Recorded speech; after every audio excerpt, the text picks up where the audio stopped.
Hi, Kristof. Hey, Oren. It's really great to get a chance to talk to you again. I hope you're doing well in Hong Kong. Uh, and uh, and I'm just thinking about how much fun we had together here in Bali. It feels like it was ages ago, but I was actually just outside and looking at the building that we built together. So I think maybe that'd be a great place to start. Yeah, it's two You months know, now. Time flies. Yeah. Time flies. That's right. And uh and we're about to put the roof on the awesome building that we got to design together using augmented reality. It was a Right. real trip to get a chance to jump into the world of augmented reality.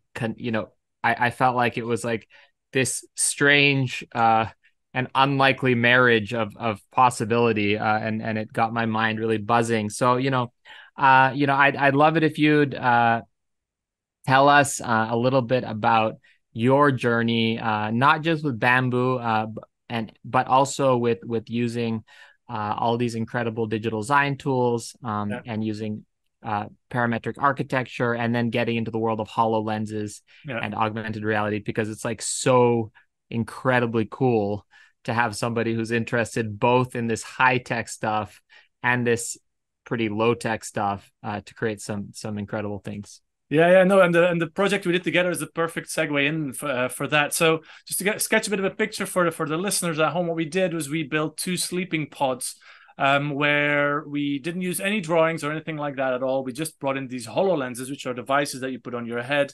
They're like goggles, basically, that allow you to project augmented reality content in front of you while your hands are still free to work around. So it allows us to basically translate our digital designs onto the hands of people that are building. And that's already a very fun and cool idea, but it's especially interesting if you start to work with types of materials that are very craft depending or that are not as tamed as most modern construction materials are, like concrete or wood or something like that. And so, yeah, for us, it was really exciting to, for the first time, bring this kind of high tech world to a place where there's such an amazing craftsmanship available and where people are already doing great things with bamboo, where you can clearly see that there's two worlds that are still not yet fully meeting each other. One, which is where so many of our students or of our colleagues are working in digital design tools, drawing these fantastic places, but are then struggling to bring it into the physical world. So to basically work together with this tech and then bring craftsmanship in, it was a very exciting way to start a new type of project, new type of collaboration. Yeah, like we had both the bamboo students, but also we had Balinese carpenters, who would usually need to use string and measuring tapes, and water levels and spirit levels. Were literally all they had was these goggles on, and they were holding these stakes and like a hammer, and they're like literally staking at the foundation. Using the this augmented reality that you could only see if you were had the goggles on. So if you weren't wearing the goggles and you didn't know what's going on, it looked extremely extremely odd, because these people walking around these devices on their heads, like, you know looking at things and pointing randomly in multiple directions. So it was really fun. So how did you get into this? Can you give us a little bit, in your words, about your background? I Yes. know that you work both with on a professional level as an architect. You have a studio lead, and also your associate professor and associate dean for special projects at Hong Kong University. So you're quite engaged on multiple levels, and it's exciting because you're in multiple sectors. So what led you to get to this place where you're able to do all this cool stuff? Yeah, I've had quite a fun journey, and it actually, I have to say, it started maybe with where I studied in London at the Architects Association at the AA, and then with working at Zaha Hadid Architects for a while, because there I was exposed to this fantastic world where, by working on these amazing projects for these amazing clients with these amazing consultants and with these amazing budgets, that it really allowed you to expand what we can normally design as architects and really innovate. But then once I left because I wanted to stand more on my own feet, you start to realize it's actually really difficult to do anything outside of the norm in building practice. So for the past 15 years, Mm. say, I've been looking into how we can use technology to our advantage to allow us to build in the real world some of these fantastical things that we can do in the digital. And there's many problems that come with that. Many of them relate to the translation of information, either from the designer to the drawing, or from the drawing to the craftsman, or to the client, or to the builder. And as we were working through this, other agenda items also came to the foreground, like, for example, sustainability, how we need to find ways to work with more environmentally sustainable materials. And with these ingredients, early on, about a decade ago, I started working with bamboo, and I found that it had some of these amazing properties that none other materials have, like its flexibility, or how it comes in a ready-made stick of up to 12 meters, say, for a construction site, and how you can really play with that because it's a lightweight material. One of the challenges that we found in many projects was that the minute you want to do something non-standard, or if you want to do something that's built by hand by people standing on scaffoldings where they don't have drawings or they cannot take drawings with them, it's very difficult to communicate these ideas. So you need something else to kind of overcome this disconnect between the digital and the real. And then I think it was around 4 or 5 years ago that we got our hands on one of those Microsoft HoloLenses, which are these see-through lenses that allow you to project holograms in front of people, meaning that you can directly send your drawings or your models into the viewing space of people. It was only when that came in that something really started to click. Like, there's a way to talk differently to people on site with whom you may not even speak the same language, or who may not be able to read drawings in the same way that you have. And so it became this channel that allows us to fast track this communication transfer. And once we started playing with that, the first material that we then started to experiment with was also bamboo, because it's such a hard material to tame. The craft comes with so much peculiarities that are particular to the individual, that finding ways to negotiate between the digital and the analog, bamboo architecture became a very good case study for that. And then coming to you guys a few months ago to actually try it out was great. But it was just not just a craftsman, Oren, because we found a few other things as well.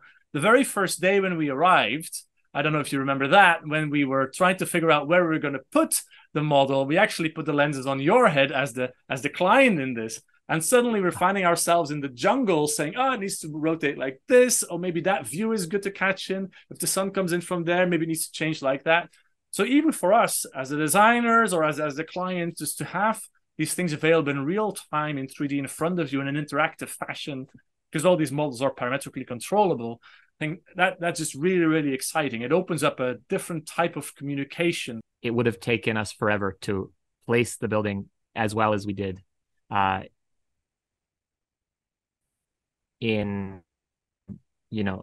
the HoloLenses, we were able to place the buildings. We have to be careful. We're going to sound like an ad for the HoloLenses, but really,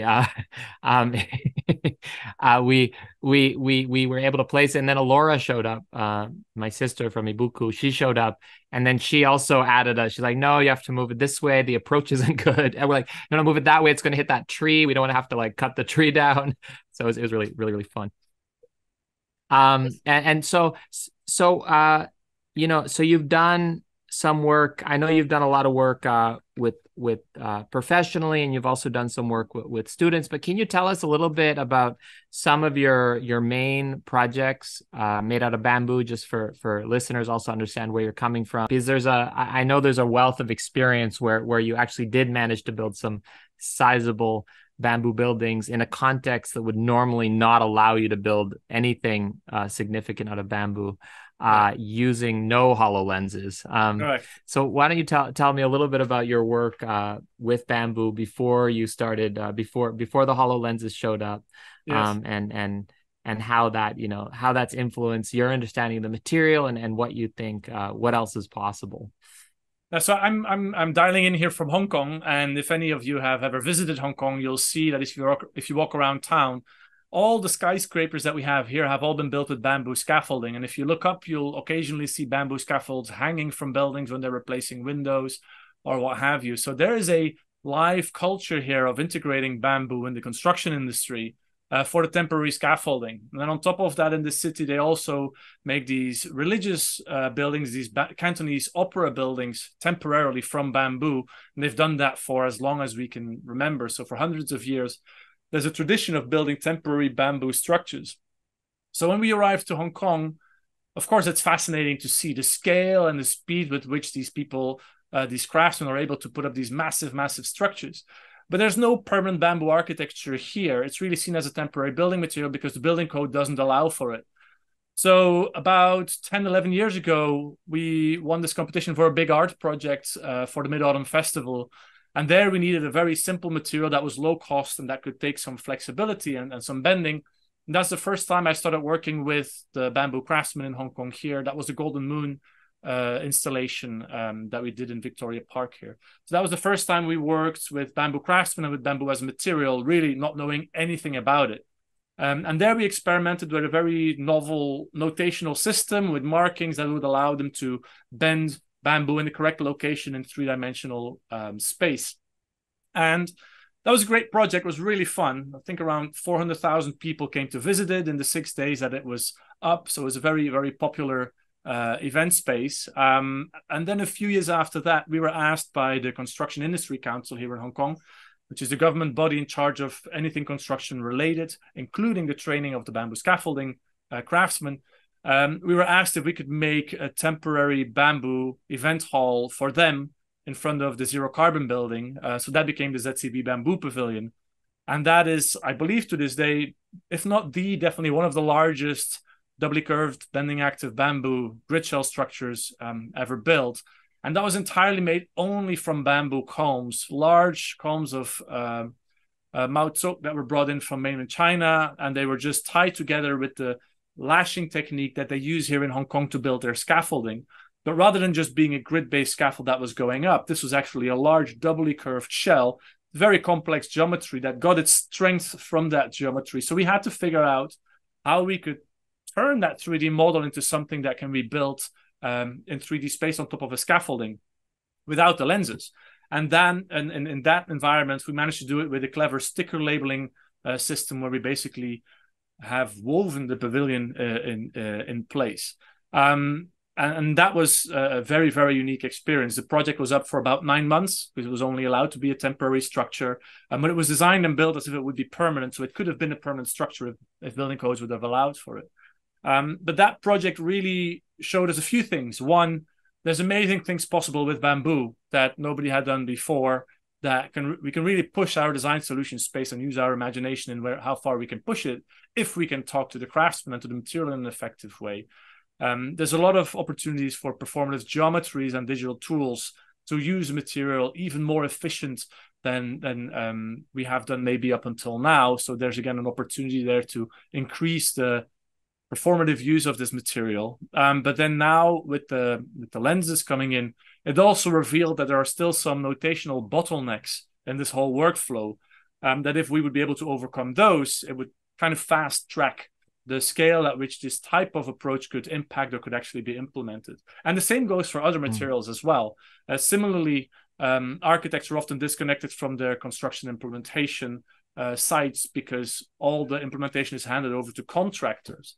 But by directly controlling the information that is given to people on site, it opens up opportunities for architects to approach their projects quite differently. And with that, maybe make a different type of built environment possible, or a more sustainable or more exciting type of architectural built environment.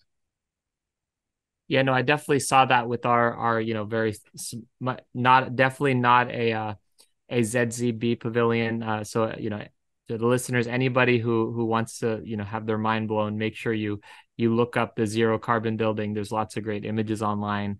But this the structure is big, and now that I've experienced the augmented reality for the little accommodation domes we made, I can imagine being one of these bamboo scaffolding people and actually being in the air and having these lenses on and making sure that the bamboo I'm installing is literally following the grid that had been stipulated in the design. Right. But I want to dive a little bit into the different digital design tools you're using, because one of the things that really impressed me was I do make some bamboo buildings. I've worked with a few different architects, and it's often hard for architects to understand how they're going to build what they imagine. um, and they often don't have that hands-on or technical experience. And then a lot of the time, I think they're kind of bullied away from maybe their best ideas, and they're kind of not allowed to really do anything that's actually creative because Right. and being a someone who runs a business that does a lot of bamboo contracting work, I can relate to being a contractor and having a lot of the risk and responsibility put on me not to really want to indulge too much. Right. You know, if you put that hat on, you're like, okay, I don't really know how to do that, or if I do that, there's a lot of risk involved. And so seeing how your system, we didn't just get like a finished model projected into the location that we were then expected to build, but we got a whole animated process, right? So you were able to inform not just what we're going to build, but you're able to give the steps on how, Right. literally projected in front of, like, so there's very little. The biggest question was whether the bamboo was going to behave according to what had been designed, right? Right. So that was really incredible. And so I'm wondering, and we learned how to, instead of just putting the grid shell in situ, like in place, one pole at a time, which is how the carpenters in Bali would do it. You showed us how to make a grid and then literally animated the pop-up. So can you tell, just also for me, but also for the listeners, what are the different software tools you're using and why are they so exceptional for allowing this process to happen? Yeah. Before I jump into the softwares, let me first talk a bit about why we work in that way and what it requires. Because Great, yeah. throughout history, there's been recently a separation of powers where the master builder from the Middle Ages has been broken up into an architect and then a client. Well, the client's always been there, but then the tender process demanded by the client, and then 3 bids come in and they go for the lowest bidder. And only then do you know who is going to build it, and they come with their tools. And then you don't know if the design will perfectly match those tools. So your designs are being diluted in a way to make sure that more people than necessary can actually bid for it so that you can find 3 bidders for your projects. And in that process, compromises are being made, et cetera, et cetera. And the point I'm trying to make is that because of the way we are forced to work nowadays in practice, there's a separation between the designers and the builders. And the knowledge is often not there for architects to be able to design specifically for a craft or a material, because that has been outsourced and pushed on the contractor to do, together with the responsibilities, as you're saying. And historically, that was not the case. The master builders would do the design and oversee the construction of it, whether you're talking about how construction happened in the Renaissance or how it happened in China 100 years ago. It was usually concentrated in this one person. And nowadays, so I feel like we that have person would be the engineer, the architect, and the head builder. Yes. And nowadays, because of the specialism that so many of these tools require, or so many of the products require, there's been a separation of powers. There's the architect, there's a structural engineer, the facade engineer, the MEP engineer, etc. And they have to kind of work in unison. And it becomes challenging to allow materialization processes to come in that equation fully if you work in the traditional way of working. So what we're trying to do, because we have seen that becomes a stifling way of working. It's kind of a straitjacket that you're wearing all the time. If you break that mold and you bring the contractor or the builder or materiality in from the very, very beginning, and you allow materialization processes or craft to inform the early on design decisions, then actually the design solution space that can be built is actually bigger. We have actually more degrees of freedom than we think of. And I find it very necessary to start to explore these newly gained terrains, because the current way we build, as we know, is not sustainable. And it's often also quite generic if you look at many of the buildings that are built right now. So if you want to get it's true. If you want people to become excited about architecture again, there are certain things that need to change. And just from a humanities standpoint, we do need to change a few things of how we build. I'm not saying that our way of working is the golden grail and will solve all of that, but at least it allows us to access some new terrain that has some promises, like we've done in the ZCB Bamboo Pavilion. But essential in allowing for that type of communication is information exchange, from the contractor back to the architect, from the architect down to the contractor, but also to the other partners that are in play. And that's where digital design tools become so amazing, because if you draw a sketch on a piece of paper, that information is dead and is embedded in that piece of paper, and it stays there, and you can copy it and scan it, but it's basically that information. But if you draw a line on the computer, that line, its parameters are being stored. You can subject that line to a structural evaluation if you want to. You can put it through a solar analysis. You can project it on site to allow for a contractor to build it in real time. The information remains alive. So what we're looking for is types of tools that allow information that we design with to remain alive, so that partners from all sides can feed into that and create this build a true building information model, but not just for design information, but also for implementation information. And there's many software tools that allow for that. The ones that we're working with, for many reasons, cost being one, but also wide availability and ease of use. We're a big fan of the McNeil Rhinocereous 3D modeler environment, because that's one of those relatively easy to use 3D modelers with a lot of degrees of freedom in it. But it comes with this procedural parametric modeler embedded into it. It's called Grasshopper, a very, very fun modeling tool that allows you to work not on just one solution or one iteration at a time, but on a whole slew of solutions, because they're all parametrically interlinked. So you're designing through systems rather than on individual projects, and they're all parametrically controlled, which again gives you flexibility as it allows you to continue to respond to changing parameters as the projects keep on going. And then luckily, Rhino and Grasshopper, those softwares come with all kinds of plugins, including the ones like Hologram that allow us to link it in real time to the HoloLens. But there's also live links to Unity or Unreal, which will allow us to next year link to the new Apple goggles that are coming out, or link us to other goggles like the Oculus from Meta or the Meta Quest Pro. There's so many. It's a good neutral base from where you can easily talk to all these other tools and keep things alive.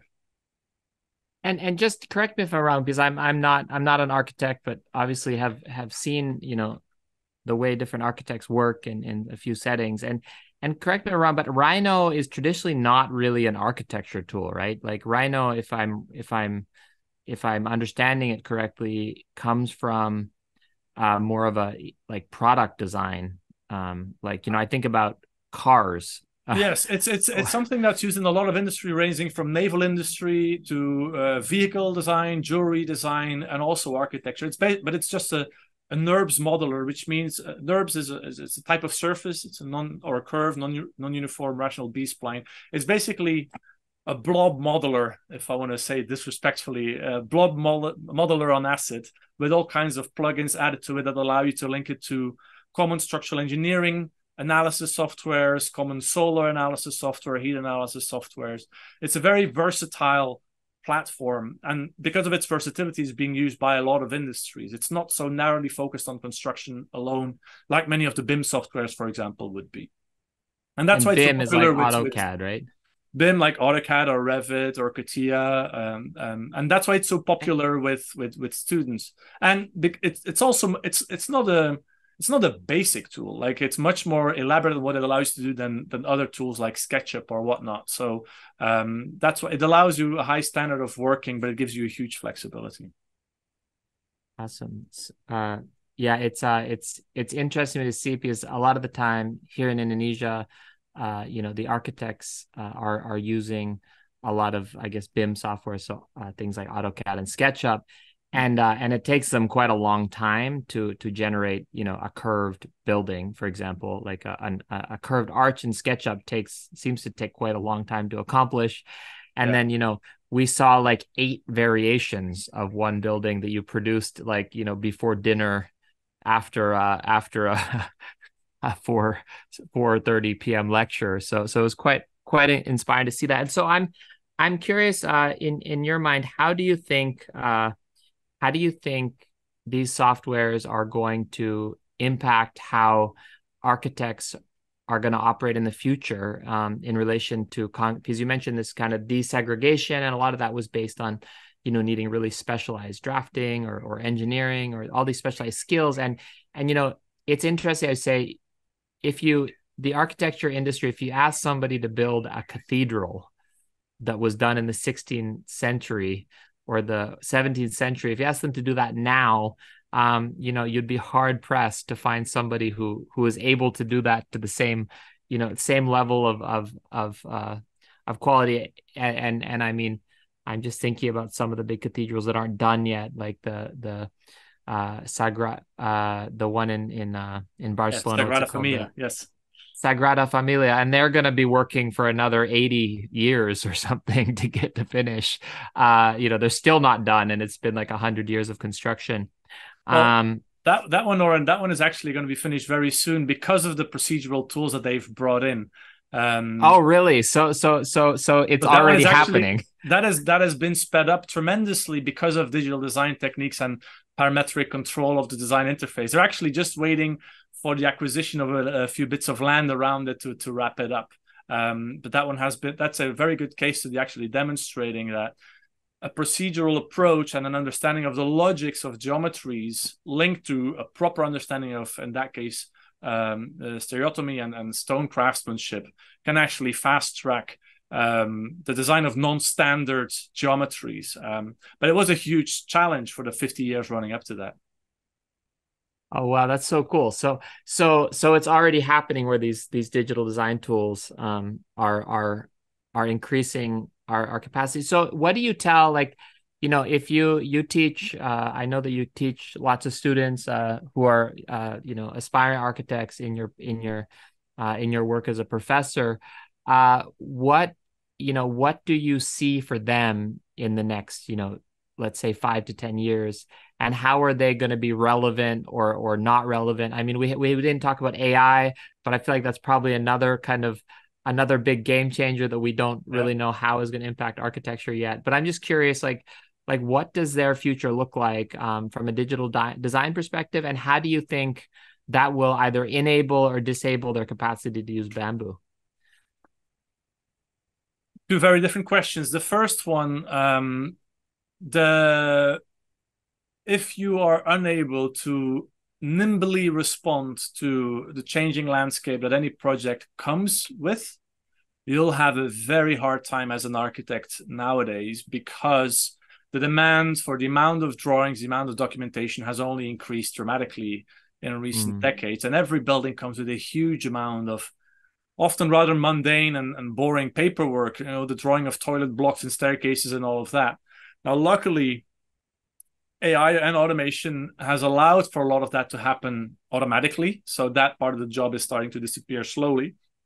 But more with digital design tools, to have more control and flexibility and maintain control and flexibility throughout the project is the one thing that will give you more agency and power as an architect.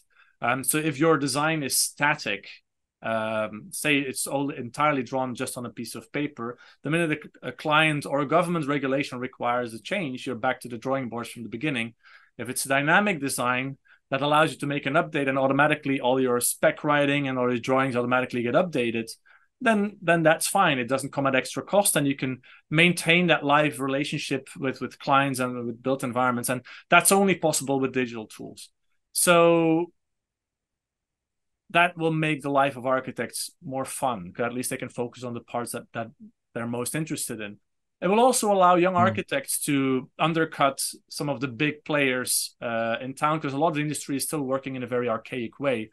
So if you, as a young architecture studio with 2 or 3 people, can produce 300 drawings in the same amount as a big office would do in 20 or 30 people, then you've got more firepower, and you'll be able to take control over parts of the market that otherwise you wouldn't be able to. So I think that that's a very important reality of digital tools. It comes with a particular skill, though. But more linking it to what it means for Bamboo architecture, if you have that flexibility, then that means you can more flexibly respond to materials or material contexts that demand a much higher flexibility from the architects as well.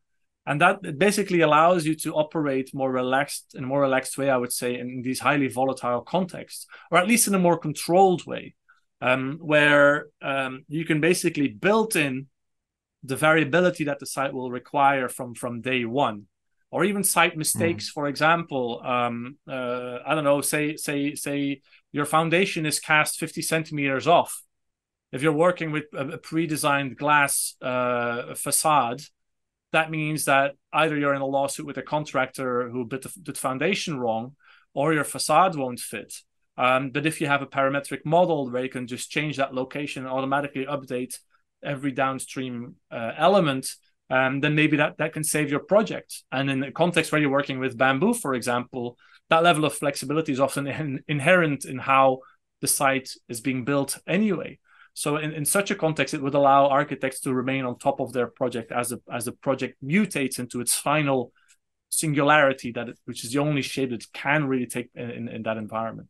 But in a more high-tech environment, like if you're doing a hospital or an airport, there again, your ability to scale up and to deal with vast amounts of data is what's going to give you an edge as well. That's right. So in a lot of ways, we're looking at allowing a lot more. In some ways, you're making the whole industry like more flexible. So these parametric designs allow kind of what we're forced to do with bamboo. You're saying that will be more possible with all materials. I think it takes away the frustration of dealing with what's inevitable, and therefore it will make the whole process a bit less painful for everybody.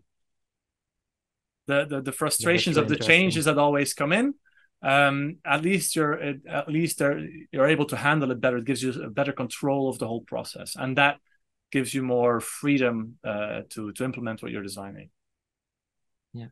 And so, Kristof, what are you excited about, given that you've explored all these new tools that are, linked to Rhino, but really this, digital, and then we're bringing it into real time.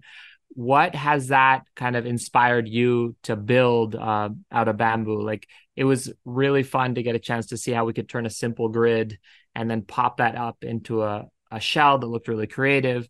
But what has that inspired you? Like, what's buzzing in your brain that you hope to accomplish, let's say in the next 5 or maybe 10 years with bamboo in your practice? Well, so a lot of the tools that we developed as part of the ZCB Bamboo Pavilion, we've since developed further, and one of them is, and all those tools are available online, by the way. If you Google BSL or Building Simplexity Lab, that's my Hong Kong University lab, you'll find some of the tutorials on how to work with them freely available right over there. But one of the things that came out of those is, at one point we did a test, like how large could we actually go with these parameters, with these bamboo parameters, and we discovered that it looks, from the limited information that we have and the limited information that's available out there on bamboo, because it's still to some degree kind of a mysterious material. Not everything has been discovered about it. But from the limited information that we have, it looks like we can actually go really big with that. We can probably make very, very large bending active grid structures as long as they're made with the correct geometry so that the loads get dispersed down evenly as a proper hyperstatic structure. So what I would love to do as a proof of concept sometime soon is to make one of a very big dome-like structure, like a big event hall, entirely made from bamboo. Ideally, one of those, a flat grid that gets popped up into shape, similar to the roofs that we did for the little lodges at Bamboo U. So that could be really fun. So that's one size. And then on top of that, ZCB went into a very different geometry of what you normally had. But with those tools, we've discovered methods to design a slew of different geometries, like the taxonomy or the design solution space overview of everything that's possible with it is much wider than what we've seen so far. So we're very keen to see how we can tap into those other geometries that nobody has seen before, that we can digitally design, but not yet, that we haven't seen implemented on site. So we're actually sitting on a small library of design ideas that are just keen to implement and test out in the real world to see how it would turn out and how it's possible. And AR is definitely helping with that.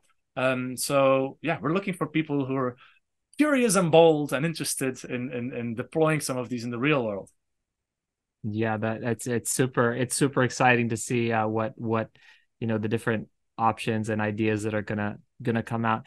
And so one thing, just thinking back to our dome, it was interesting to see, because like on a digital level, like everything looked really simple, right? Like as soon as you project it onto the site and you don't have to describe it anymore, and there's no orthogonal drawings, you don't have to pull out the measuring tape. You're literally like, this is the building, it's perfect scale. All you have to do is put the things where it shows you. And as long as you're dealing with something that doesn't require a really high degree of accuracy, we basically showed that it was possible.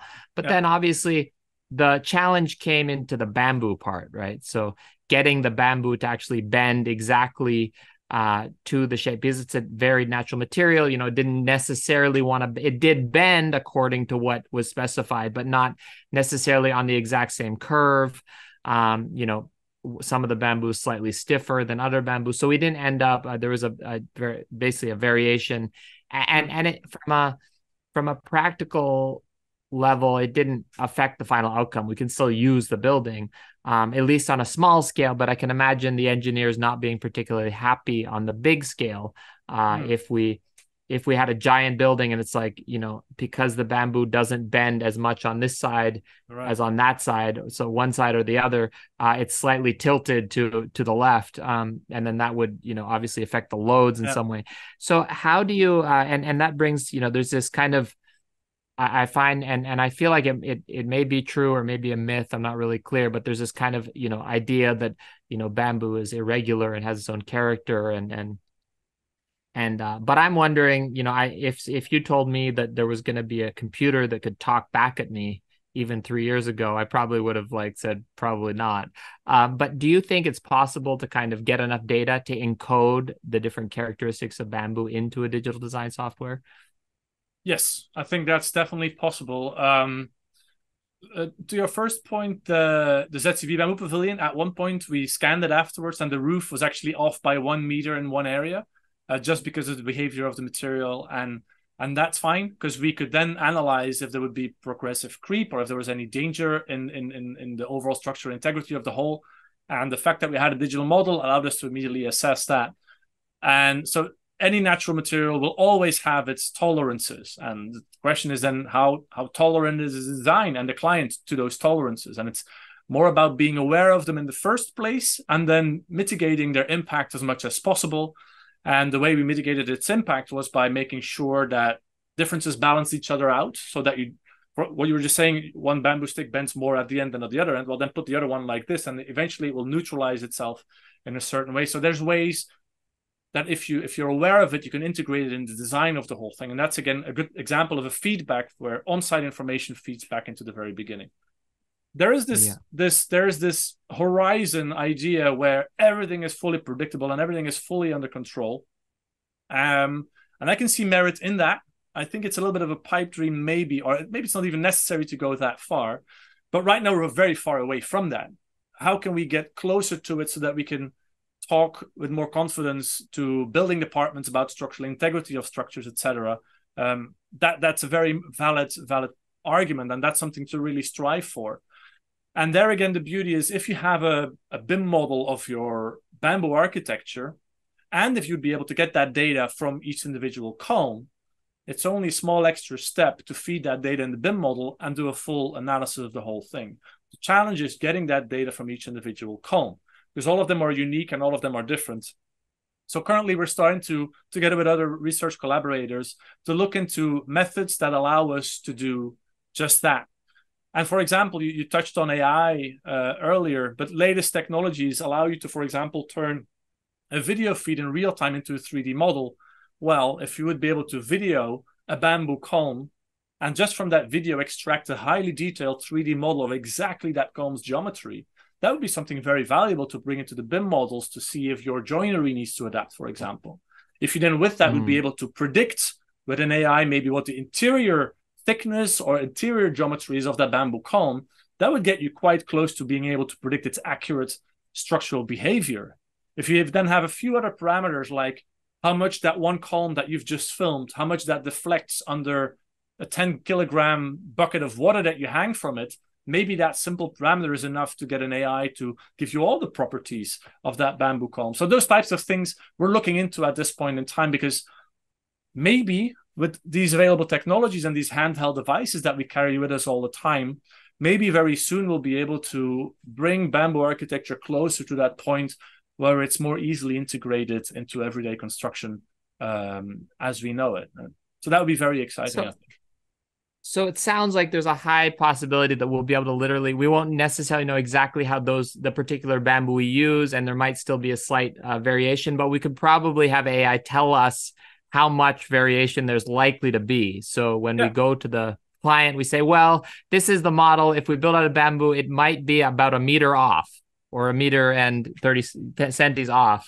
So sign here. That would be a dangerous claim This to is how make. flexible. No, that would be a dangerous claim to make for sure. Yeah, I think it's more like you would go to a bamboo plantation with a bamboo warehouse and say, I need 20 columns of roughly these dimensions with a structural property between A and B. And he would just go through his stock and immediately know which ones those are and be able to give you a more tailored product so that it wouldn't require us to slice it up and engineer the bamboo down into glue laminated bamboo or anything like that. It would allow us to use the material more in its natural form, and because of that, it would be a more sustainable product. Because bamboo is both a material and a product. It has material properties, but it has geometry products, and it's the geometry properties that are actually difficult to deal with. And so I do believe there's an opportunity there soon to get more in that direction. But until we are there, I think being able to negotiate the variability that's going to come in through more standard digital tools, the way that we're doing it right now, that is already opening up such a big opportunity that there's ample room for play, for experimentation, for innovation, that we don't have to wait until those tools, those AI predictory tools are there to start doing exciting things. We can really start now with expanding what's currently possible with bamboo in a very exciting way. Yeah, no, I agree completely. It's already, I think it's already apparent seeing how digital design has influenced the bamboo industry. Even just with our work here in Bali over the last, it's really changed a lot of the work over the last, let's say, 5 or 6 years. Let me give another example there. Now, the way bamboo projects are typically designed is through physical scale models, right? You take your bamboo sticks or your bamboo splits, and with that, you make the model at a 1 to 10, 20 scale. And then to test its structural analysis, you start bashing it and seeing where it behaves in a certain way. That can entirely be done digitally as well with digital simulation tools. But you can then, on top of that, have algorithms, for example, find the most optimal solutions. So you're basically working on 1,000 analog models at the same time.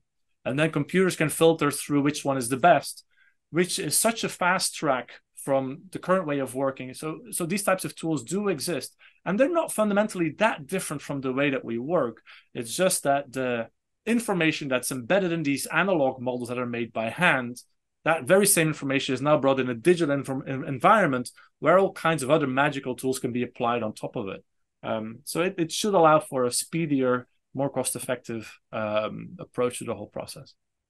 So if I need a building next time, I should just, instead of asking you for one building, I said I'd like 5,000 versions, please. Well, I think we went through. You mentioned 8 iterations that we went through for the lodges. For other projects, we've gone through 35 iterations until we find the final one. So yeah, that's the beauty. These parametric tools allow for that because the data remains live and it remains accessible if you design in such a way. So that's what I'm teaching my students. I'm training them in design methods that allow them to be open to input until a later stage, to be open to how people build, to be open to how materials behave. And this philosophy can be applied to many things. We're doing currently projects working with timber and glulam that follow the same philosophy, with earth-based architecture that follows the same philosophy. So any time when you're working with less predictable or less computer controlled materials, there's an opportunity to navigate into a different landscape.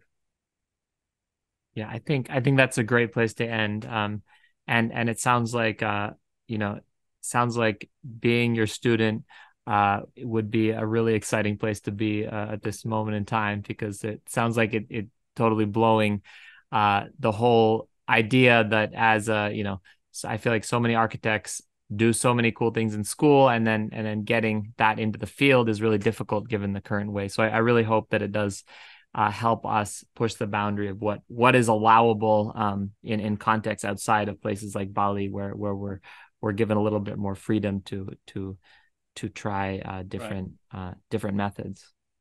Yeah. Kristof, thank you so much for your time. That was a great conversation. And I can't wait for both what we get to do together, but also what you're going to do with both bamboo and other materials. Thanks for the opportunity, Aaron. Great to talk to you, and I look forward to seeing you again soon in Bali.